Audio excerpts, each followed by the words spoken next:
और दोस्तों क्या हालचाल, सब बढ़िया, राजी खुशी आनंद मंगल सब मौज में। तो कैसा रहा आपका कल का ट्रेडिंग सेशन? बोले तो 29 तारीख का ट्रेडिंग सेशन आपका कैसा रहा और 28 तारीख का ट्रेडिंग सेशन आपका कैसा रहा? क्योंकि 27 तारीख को मार्केट ने दबा के पैसा दिया था, तो और कई दिनों से मार्केट दबा के पैसा दे रहा है, लौटा रहा है, दे नहीं रहा, पैसा लौटा रहा है। तो ये है कि एक वो कहते हैं ना, कॉमन सेंस वाली बात है कि मार्केट भागे तो कितना भागे, निफ्टी भागे तो कितनी भागे, है ना। तो अब निफ्टी 2 दिनों से रेंज में है, ठीक है। मुझे भी एक थर्सडे को एक लॉस हुआ था, ठीक है, ज़्यादा बड़ा लॉस नहीं था मगर एक लॉस हुआ था, 4,500 का लॉस था, बट एक लॉस था, उसको हम निकाल दूंगा, कोई दिक्कत नहीं है। बाकी आप मार्केट के बारे में देखें कैसा रहा। मैंने 2 दिनों से वीडियो नहीं बनाई क्योंकि मैं माफ़ी चाहूँगा, मैं 2 दिनों से थोड़ा सा अपने काम में और ज़्यादा कहीं व्यस्त था इस चक्कर में। तो आप देखिए कि थर्सडे को मार्केट अपने ओपन होता है 21,718 पे, ठीक है, और पहली 5 मिनट की जो कैंडल थी और 21,720 पर बंद हो जाती है, ठीक है, और डाउन देती है 21,699 का, अपसाइड मूव देती है 21,726 का।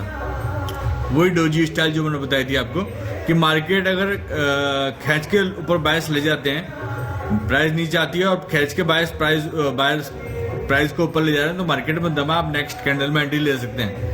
बट स्कैल्पिंग के लिए मार्केट को देखना पड़ता है। अगर मार्केट में अभी बहुत हाई है तो अपन इतना ज़्यादा नहीं सोच सकते, बहुत लंबे प्रॉफिट के लिए यहाँ की स्कैल्पिंग कर सकते हैं। और जब मार्केट डाउन होता है और उस तरह के थोड़ा सा ऐसी मतलब डोजी बने तो लंबे मूव के लिए सोच सकते हैं। मार्केट डाउन नहीं होना चाहिए, मतलब मार्केट होना तो पॉजिटिव है और मार्केट अपसाइड बहुत अच्छा होना चाहिए। बट जो अभी मार्केट जहाँ पे अभी निफ्टी है ये बहुत ऊपर आ गई है, इसलिए वो स्ट्रेटेजी अब स्कैल्पिंग के लिए काम करेगी कि खतरनाक वाली डोजी, उसके बाद मार्केट बहुत ऊपर। मगर इस वाली डोजी ने फिर भी काम किया अपना, मार्केट को ऊपर लेके गई है। देख लीजिए आप 21,758 तक लेके गई है मार्केट को, और 21,758 को मेरा यहाँ पे कोई ट्रेड नहीं बनाई थी। मैं मार्केट में उस दिन थोड़ा जल्दी आया था, मतलब 9:30 बजे के आसपास आ गया था। तो मैंने देखते हैं क्या करना है। फिर मैंने डाउन साइड के लिए सोचा था, तो फिक्स 10 बजे वाली कैंडल जो नीचे आ रही है ये मैंने पुट साइड ट्रेड बनाने की सोची थी, मगर जो जहाँ से प्राइस ने आज का प्राइस ने जहाँ डाउन किया था वहीं तक ही आई है, उससे नीचे नहीं निकली। और नीचे भी निकलती हुई तो बुधवार का जो प्राइस बंद हुआ, अपना बुधवार का जो प्राइस बंद हुआ था वो 21,665 बंद हुआ था और 21,675 उसने हाई दिया था लास्ट कैंडल ने। तो मतलब यहाँ पे भी एक सपोर्ट था। इससे पहले मैं यहाँ पर मैं अपने एंट्री नहीं बनाता। अगर बनाता तो मैं मार्केट अगर यहाँ से 21,658 से नीचे जाता तो मैं एंट्री बनाता अपने पुट साइड ट्रेड के लिए। तो मैंने यहाँ पे बैठा रहा शांति से, और देख लीजिए 10-5 वाली कैंडल ने वही किया कि पहले नीचे आई है, बायर्स खींच के ऊपर ले गए और प्राइस थोड़ी देर कंसोलिडेट किया है और प्राइस को ऊपर ले गया, ठीक है।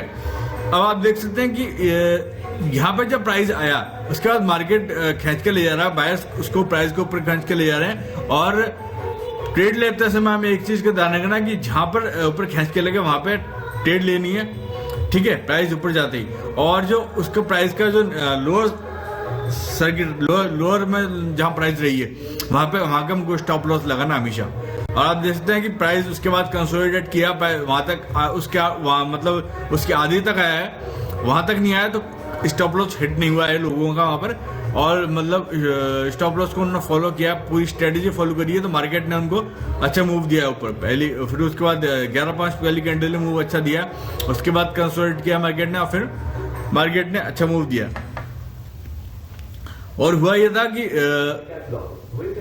उसके बाद मार्केट ने अच्छा मूव दिया और 2 बजे वाली कैंडल पे जब ये प्राइस ऊपर निकल रहा था, पहले देख लीजिए आप, मार्केट ने थोड़ा सा गेम किया, प्राइस ऊपर गया, नीचे आया, फिर ऊपर गया, फिर नीचे आया, ऑलमोस्ट रिटेस्ट कर चुका था प्राइस, बट मैं एक चीज दिखना भूल गया था। मैं भी एक गलती उस दिन गलती अपनी थी, उसको देखना भूल गया था। वो आप सीखें उस चीज से, मैं उस चीज को दोबारा नहीं दोहराऊंगा, आप भी मत दोहराना। कि रिटेस्ट करने से पहले मार्केट ने जो विग बनाई थी वो 21,772 की बनाई थी। तो 21,772 के बाद हमको इस बॉक्स के बाद अपनी ट्रेड बनानी थी। मगर मैंने क्या करा, लॉस मुझे कब लगा, मैंने ये रिटेस्ट करके ऊपर निकला ना यहाँ से, तो मैंने यहाँ पे अपनी ट्रेड बना ली थी अपनी कॉल सेट के लिए। और मैं ये भूल गया था कि जो बॉक्स बन रहा है वो 21,776 पे बन रहा है, क्योंकि पहले की जो मार्केट जहां तक विग बनाया मार्केट ने, वहां उसकी प्राइस को तोड़ के ऊपर निकलेगा तब मैं ट्रेड बनाऊंगा। मगर वो कहते हैं ना, सिस्टम पे आदमी जब बैठा होता है तो एकदम से लाइव मार्केट में दिमाग नहीं चलता है। तो मैंने कॉल साइड की एकदम ट्रेड बना दी थी और वही हुआ, मेरे लॉस लगाए। ठीक है, जब इसने मेरा स्टॉप लॉस यहाँ का था, इस कैंडल के लो का, इसको तोड़ के निकला तो मतलब मुझे नीचे आ गया, मुझे लॉस लगा, मैंने लॉस एक्सेप्ट किया अपना। कोई बात नहीं, मार्केट ऊपर गया वापिस, कोई दिक्कत नहीं है। मार्केट ने एक दिन लॉस दिया है, अपने को रोजाना प्रॉफिट देता है और फिर हम लॉस तो एक दिन में कवर कर देंगे, कोई दिक्कत नहीं उसकी। बट उससे सीखने को मिला मुझे भी, और आपको भी सिखा रहा हूँ कि अपने इमोशंस पर काबू रखना है। रिटेस्ट करे, रिटेस्ट करने के बाद अपनी पिछली विक को तोड़े या बॉक्स पैटर्न को तोड़े, फिर ऊपर जाए तो हमको लेना है। मेरे दिमाग में ये था कि मैं ऊपर रिटेस्ट करने के बाद जब बॉक्स को तोड़ के जाएगा तभी लूंगा। मैंने देख लीजिए बॉक्स भी बना रखा है। बट क्या कहते हैं, मार्केट जब इस तरीके से तड़पा रहा था ना, आधा घंटा 1.5 घंटा तड़पा चुका था, 3-4 घंटे 2-2.5 घंटे। उसके बाद क्या कहते हैं, मतलब मूड थोड़ा खराब हो जाता है, सिस्टम से थोड़ी देर हट जाना चाहिए, मैं इसलिए कहता हूँ। मगर मैंने नहीं हटा था, मैंने खुद वो गलती कर दी जो मैं आपको बोलता हूँ नहीं करनी चाहिए। मैंने बिना रिटेस्ट करे हुए, बिना अपने विक को तोड़े हुए ये प्राइस ले लिया था, मुझे लॉस लग गया। कोई दिक्कत नहीं है, मैंने लॉस एक्सेप्ट किया है। उसके बाद मैंने कोई ट्रेड नहीं की। उसके बाद मैं हॉरिजॉन्टल लाइन खरीदी थी ऊपर की साइड के लिए और नीचे की साइड के लिए, और एक बॉक्स बना दिया था कि इसके बाद देखेंगे। और फिर 3:15 बजे बाद तो कोई ट्रेड बननी नहीं, पॉसिबल ही नहीं, तो मैंने ऊपर की साइड कोई ट्रेड नहीं लिया। नेक्स्ट डे यानी कल के दिन, फ्राइडे के दिन भी मार्केट खुला, कल मैंने कोई ट्रेड नहीं लिया, क्योंकि मुझे मालूम था कि मार्केट रेंज में रहने वाला है। वो किस तरीके से मुझे मालूम था, देखिए जो ये मैंने हॉरिजॉन्टल लाइन बनाई है, इसको तोड़ के मार्केट ऊपर भी नहीं निकला है और इसको तोड़ के मार्केट नीचे भी नहीं निकला है। यानी जो बृहस्पतिवार का, गुरुवार का जो प्राइस था मार्केट एक्शन का, वो अपसाइड ये था 21,775 पहले बार में, जहाँ पे मैंने ओरिएंटल लाइन खरीदी थी, और डाउन साइड के लिए 21,667। इसके लिए भी ओरिएंटल लाइन बना दी थी मैंने। तो ओरिएंटल लाइन को मार्केट ने शुक्रवार को नहीं तोड़ा है और मैंने मार्केट में कोई अपना ट्रेड नहीं बनाया, क्योंकि मुझे मालूम था कि आज एक इस साल का लास्ट ट्रेडिंग सेशन है, तो मेरे को लॉस लेकर नहीं जाना है।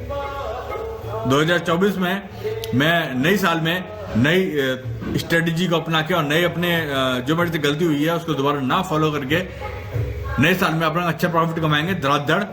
और एक छोटे से लॉस से कुछ नहीं बिगड़ता है।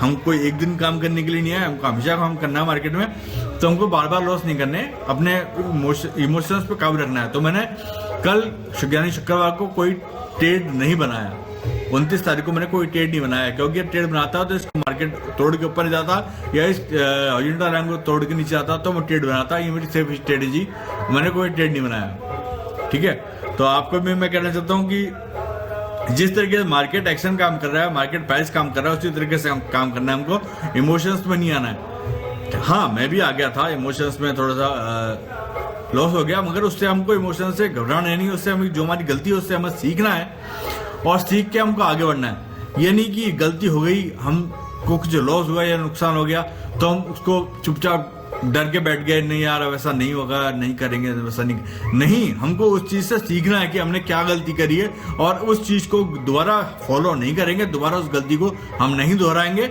और प्रॉफिट ही करेंगे आगे। ठीक है, तो ये था मेरे काम करने का तरीका। आप सीखते रहिए, सिखाते रहिए, और अगर आपके मन में कोई विचार हो या मतलब आप कुछ और भी सीखना चाहें तो मैं ऑफलाइन भी सिखाता हूँ और ऑनलाइन भी सिखाता हूँ। आप मुझे डिस्क्रिप्शन में मेरा नंबर मिल जाएगा, आप मुझे वहाँ से कॉल कर सकते हैं, मुझे मेरा नंबर वहाँ से लेके। और डीमेट अकाउंट चाहें तो वो भी खुलवा सकते हैं IIFL सिक्योरिटी लिमिटेड में, मेरी फ्रेंचाइजी है वहाँ पर, तो आप वहाँ पे मेरे पास अकाउंट खुलवा सकते हैं। Demat account free of cost है और 20 रुपये पर डे है, और जिसमें बहुत ही मतलब full time service broker IIFL security limited, उससे बड़ा सर्विस ब्रोकर कोई नहीं है अभी इंडिया में फिलहाल इस टाइम। और फुल टाइम सर्विस ब्रोकर में भी आपको डिस्काउंट चार्ज मिल रहे हैं, डिस्काउंट चार्ज यानी 20 रुपये पर ट्रेड ऑप्शन में। तो इससे अच्छा मौका आपको कहीं नहीं मिलेगा। आप मुझे फ़ोन कर सकते हैं और अपना अकाउंट खुला सकते हैं और मुझसे सीख सकते हैं। और अगर आपके पास अकाउंट है पहले से ही तो बहुत बड़ी बात है, आप मुझसे वैसे भी सीख सकते हैं बिना अकाउंट खुलवाए भी। तो मिलता हूँ फिर आपसे नई साल में, और आपको happy new year in advance. आपके लिए नया साल खुशियाँ लेके आए, आपको नया साल अच्छा ट्रेडर बनाए, आपको बहुत कुछ अच्छा सीखने को मिले और आप अच्छी अच्छी चीज़ें सीख कर अपने लॉस को कवर कर सकें। अगर आपको लॉस हुआ है पिछली बार तो आप लॉस को कवर कर सकें और प्रॉफिट में आ सकें, और अगर आपका लॉस नहीं है तो आप नेट प्रॉफिट में आ सकें और 2024 में आप अच्छे ट्रेडर बन सकें। ये इन्हीं शुभकामनाओं के साथ आपको एक बार दोबारा happy new year in advance. मिलता हूँ नए साल में नए अनुभव के साथ और नई खुशियों के साथ, नई उमंग के साथ। तब तक के लिए जय श्री राम, जय मां भवानी, जय महाराणा प्रताप। दिस इज शक्ति प्रताप फ्रॉम सवाई जयसिंह जी की गद्दी जयपुर से, जहाँ के आराध्य जयपुर वो जहाँ के आराध्य श्री गोविंद देव जी महाराज हैं। पूरी सिटी, पूरे शहर के आराध्य श्री गोविंद देव जी महाराज हैं। बोलो जय श्री राधे। कृष्णाय वासुदेवाय हरे परमात्मने प्रणत क्लेश नाशाय गोविंदाय नमो नमः। राधे राधे।